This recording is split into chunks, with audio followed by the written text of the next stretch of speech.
प्रिय विद्यार्थी साथियों, ग्रेजुएशन सेकंड ईयर में राष्ट्रीय शिक्षा नीति 2020 के अंतर्गत फाउंडेशन कोर्स में हिंदी भाषा एवं संस्कृति में पहली इकाई में एक रचना सम्मिलित है। रचना का शीर्षक है गिल्लू। आज हम इसी रचना के बारे में समझेंगे, बात करेंगे। स्वाभाविक तौर पर आपकी परीक्षा में 4-5 प्रश्न इस वीडियो के आधार पर आपको मिलेंगे और आप सरलता से उनके उत्तर लगा सकेंगे। गिल्लू की रचना महादेवी वर्मा जी ने की है। महादेवी वर्मा जी मुख्य रूप से कवयित्री के तौर पर साहित्य जगत में प्रसिद्ध है, लेकिन उन्होंने गद्य रचनाएं भी उतनी ही निपुणता से, उतनी ही कुशलता से की हैं। ऐसी ही रचनाओं में उनकी एक किताब है। उस किताब का नाम है मेरा परिवार। उस मेरा परिवार में छोटी छोटी रचनाएं संकलित हैं। उन्हीं रचनाओं में एक रचना है गिल्लू। साहित्यिक विधा की दृष्टि से देखें तो गिल्लू एक रेखा चित्र है। रेखा चित्र को शब्द चित्र भी कहा जाता है। रेखा चित्र या शब्द चित्र किसी व्यक्ति, घटना, स्थान, वस्तु आदि के बारे में मुख्य उसकी विशेषताओं को दर्शाता हुआ एक जीवंत वर्णन होता है। जीवंत वर्णन का मतलब होता है कि उसको पढ़कर ऐसा लगता है कि वह व्यक्ति, वस्तु, प्राणी आदि बिल्कुल हमारे सामने है, सब कुछ हमारे सामने हो रहा है। और जब महादेवी वर्मा जी जैसी सशक्त रचनाकार इस तरह की रचना लिखेंगी तो बहुत स्वाभाविक तौर पर वह वर्ण विषय जीवंत हो ही उठेगा। इस रचना में भी हम गिल्लू को अपने सामने जीवंत देखेंगे। गिल्लू यानी गिलहरी का एक बच्चा, छोटा सा बच्चा, मासूम सा, अपनी चंचलता से, अपनी गतिविधियों से सबको लुभाता हुआ, सबके मन में स्थान बनाता हुआ एक बच्चा, गिलहरी के बच्चे की ये कहानी है, उसके बारे में उल्लेख है। यदि आप इसके मूल पाठ को पढ़ेंगे तो आप देखेंगे कि इसकी शुरुआत एक याद से होती है। महादेवी वर्मा जी के घर में गमलों में कुछ फूल के पौधे भी होते हैं। उन्हीं में उनका एक पसंदीदा फूल का पौधा होता है सोन जूही का फूल। उस सोन जूही की कली की तलाश में वो जाती हैं बाहर, तो देखती हैं कि सोन जूही के पौधे में एक कली खिल गई। उस कली को देखकर उन्हें कुछ पुरानी बातें याद आती हैं और वो सोचती हैं, फ्लैशबैक में चली जाती हैं और उन्हें याद आता है कि एक दिन ऐसा था जब इसी गमले के पास में गिलहरी का एक छोटा सा बच्चा घायल अवस्था में पड़ा था। उस छोटे से घायल बच्चे को महादेवी वर्मा जी सहेज लेती है, अपने हाथों में उठा लेती है। वो जो घायल बच्चा था वो घोंसले से गिर जाता है और जब वो नीचे गिर जाता है तो 2 कौवे उसे अपना भोजन बनाने के लिए उस पर टूट पड़ते हैं, उसको चोंच मारते हैं। वो और ज़्यादा घायल हो जाता है, खून से वो सन जाता है, लहूलुहान स्थिति में होता है। महादेवी वर्मा जी जब उसे उठाती है और अपने घर के अंदर ले जाती है तो घर के बाकी सदस्य कहते हैं कि ये तो बहुत क्षत विक्षत हो चुका है, अब इसके बचने की संभावना बिल्कुल भी नहीं है। लेकिन महादेवी वर्मा जी एक संवेदनशील इंसान थी, रचयिता, साहित्यकार थीं, सहृदय एक व्यक्तित्व की धनी लेखिका थीं। उन्होंने कहा कि नहीं, ऐसा नहीं, और उन्होंने कोशिश की। रुई से उसके घाव को साफ किया, मलहम लगाया। पाठ में मलहम का नाम भी मिलता है और उसका नाम है पेनिसिलिन। परीक्षा में प्रश्न आ सकता है। तो कुछ ही समय में, थोड़े ही समय में, 2-3 दिन में ही उसकी हालत सुधरने लगती है और वो स्वस्थ होने लगता है। महादेवी वर्मा जी की मेहनत रंग लाती है। उनकी जो आत्मीयता है, उनका प्रेम है, उनका वात्सल्य, वो उस मरणासन गिलहरी के बच्चे को बचा ले जाता है। महादेवी वर्मा जी उस गिलहरी के बच्चे का नाम रखती है गिल्लू।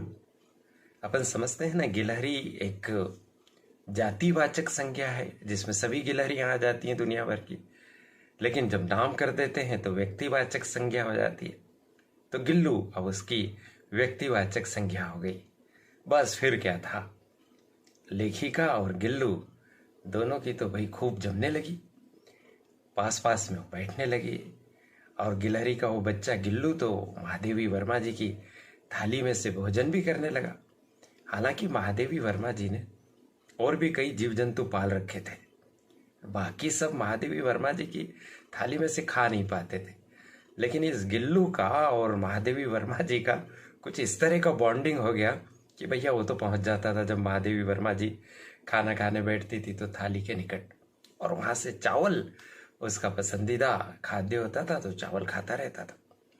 और वैसे गिल्लू को दो तीन चीजें और पसंद थी, जैसे काजू। ओहो, काजू का तो बड़ा ही शौकीन था, बिस्किट भी खा लेता था।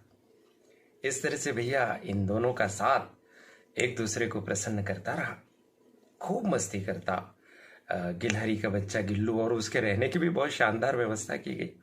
एक डलिया लाई गई जिसमें फूल लाए जाते हैं, उस तरह की एक डलिया, डलिया में रस्सी बांधी गई और उसको टांगा गया खिड़की से। उस पर रुई बिछाई गई ताकि नरम रहे, और उसमें साहब क्या बात है, गिलहरी के साहबजादे गिल्लू बाबा उसमें आराम से आराम करते। और जब महादेवी वर्मा जी उस कक्ष में आती, अब गिलहरी का वो बच्चा गिल्लू लपक के नीचे आ जाता, महादेवी वर्मा जी के कंधे पर कूद पड़ता, महादेवी वर्मा जी के पैरों से जो सर्र करके चढ़ता, ऊपर चढ़ जाता, कभी पर्दे पर सर्र से ऊपर चढ़ जाता। तो दिन भर वो इस तरह से चंचलता दिखाता कि महादेवी वर्मा जी को भी बहुत अच्छा लगता, और दोनों का लगाव तो भैया खूब बढ़ता ही रहा। महादेवी वर्मा जी लिखने बैठती तो वहाँ भी ये आ जाता, कभी कभी परेशान भी करता। तो महादेवी वर्मा जी को जब एकाग्रता से लिखना होता था, कुछ काम करना होता था, तो उसको पकड़ लेती थी और लिफाफे में अपने सामने रख देती थी। वहाँ से गिल्लू भाई साहब टुकुर टुकुर टुकुर टुकुर ऐसा देखा करते थे। जब लेखन काम पूरा हो जाता था, महादेवी वर्मा जी उसको वापस निकाल लेती थी। समय बीतता गया, इंसान की जिंदगी में पता नहीं कब कोई घटना घटित हो जाए।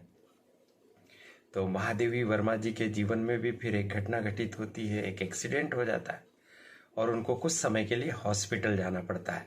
तो भैया अब गिल्लू जी रह जाते हैं अकेले कमरे में। लोग बाग उनके खाने पीने की व्यवस्था करते हैं, अन्य लोग आते, दरवाजा खोलते जब उस कमरे का, तो गिल्लू को लगता है कि महादेवी दीदी आ गई, और वो बिल्कुल तेजी से उत्साह से अगवानी करने के लिए दौड़ता, लेकिन देखता है कि यहाँ तो कोई और सज्जन आए। वापस बेचारा वो अपनी डलिया में चला जाता। जो आते वो उसको काजू खिलाने के लिए काजू उसके सामने छोड़ जाते, भाई इस गिल्लू को काजू बहुत पसंद है, खाएगा मस्त रहेगा। ऐसा ही सब कुछ चलता रहा। जब सब कुछ ऐसा चलता रहा और उसके बाद जब महादेवी वर्मा जी स्वस्थ होकर हॉस्पिटल से लौटती हैं और गिलहरी के उस बच्चे को, गिल्लू को, अब तो अपनी महादेवी दीदी मिल जाती हैं, दौड़ कर आता है, पैरों में लौटता लपेटता है। महादेवी वर्मा जी उस डलिया को देखती हैं तो महादेवी वर्मा जी अभिभूत हो जाती, आंखें नम हो जाती। उस डलिया में बहुत सारे काजू इकट्ठे थे। इसका मतलब ये हुआ साथियों कि महादेवी वर्मा जी की अनुपस्थिति में गिलहरी के पशु के, देखिए आप, पशु पक्षी भी किस तरह से लगाव बना लेते हैं। एक जंतु को महादेवी वर्मा जी की स्मृति इतनी होती थी कि वो अपने पसंदीदा काजू को भी खाने में रुचि नहीं रखता था, और काजू का ढेर लग गया बिना खाया हुआ। इससे आप अंदाज लगा सकते हैं कि कैसे मन से मन के तार जुड़ जाते हैं। समय और बीता, अब गिल्लू जो है भाई साहब युवा हो गया। अब गिल्लू युवा हो गया तो महादेवी वर्मा जी ने बड़ी सांकेतिक भाषा में युवावस्था का वर्णन किया, और उन्होंने कहा कि जिस खिड़की पर गिल्लू टंगा हुआ था, डलिया में बैठा रहता था, उसके बाहर की तरफ कुछ गिलहरियां आती थी और वो चिक चिक चिक चिक आवाज करती थी। अब उस संकेत को समझते हुए महादेवी वर्मा जी ने सोचा कि अब मुझे गिल्लू को इस तरह से कैद नहीं रखना चाहिए। उन्होंने क्या किया कि जो खिड़की थी ना, उसमें एक जाली लगी हुई थी, उस जाली का थोड़ा सा कोना खोल दिया कि भाई अब ये स्वतंत्रता से बाहर जा सके, आराम से अपने समुदाय के जो अन्य जंतु हैं उनके साथ रहे, और मैं क्यों इसे कैद रखूं। तो अपने घर से बाहर निकल जाता गिल्लू, थोड़े समय बाहर घूमता फिरता, लेकिन जब महादेवी वर्मा जी के आने का समय होता तो वो जो खिड़की में से जो थोड़ी सी जगह बनाई थी उसमें से वो वापस अंदर आ जाता और बाकी का सारा समय महादेवी जी के साथ ही व्यतीत करता।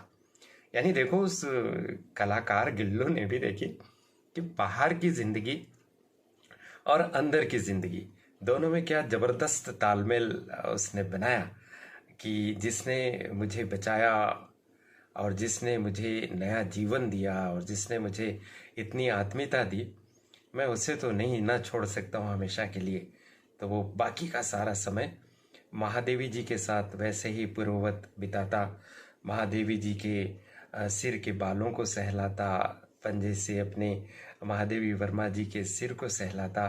महादेवी वर्मा जी लिखती हैं कि ऐसा लगता था कि जैसे कोई परिचारिका हो और बड़ा सुख महादेवी वर्मा जी को गिल्लू की इस तरह की हरकतों से मिलता। और जब वो हट जाता था तो महादेवी जी कहती हैं कि जैसे कोई परिचारिका यानी सेविका, कोई सेविका वहाँ से हट गई।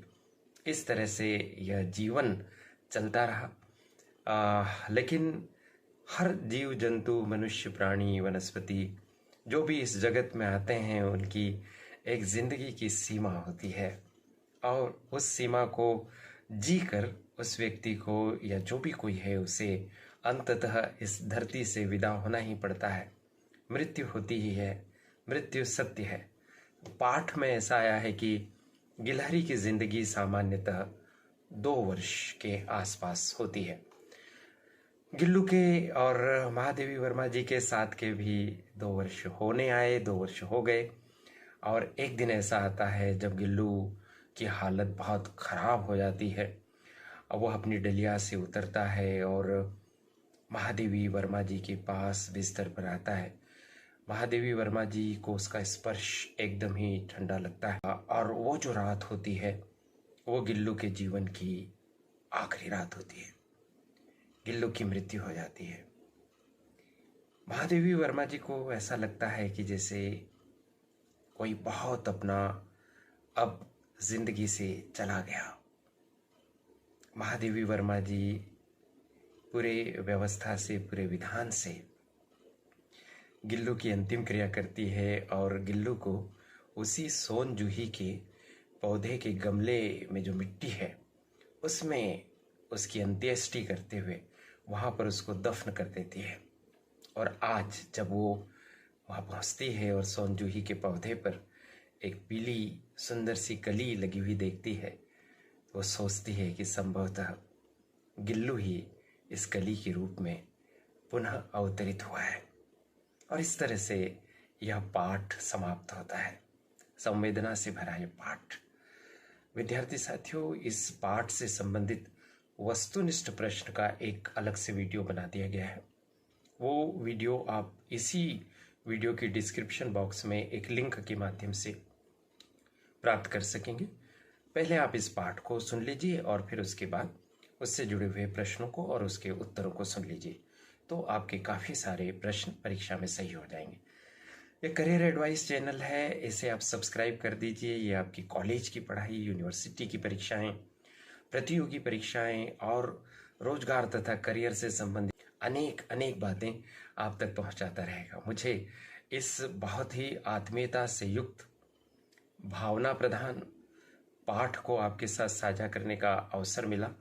इसके लिए करियर एडवाइस चैनल की संचालिका प्रीति गुलवानिया जी और उनकी परिश्रमी टीम के प्रति बहुत बहुत आभार। और इस संदेश के साथ इस वीडियो की समाप्ति, आप भी यदि किसी से आत्मीयता रखें, उस आत्मीयता का निर्वाह उसी तरह से करें जैसे महादेवी जी ने गिल्लू के साथ और गिल्लू ने महादेवी जी के साथ किया। नमस्कार, शुभकामनाएं।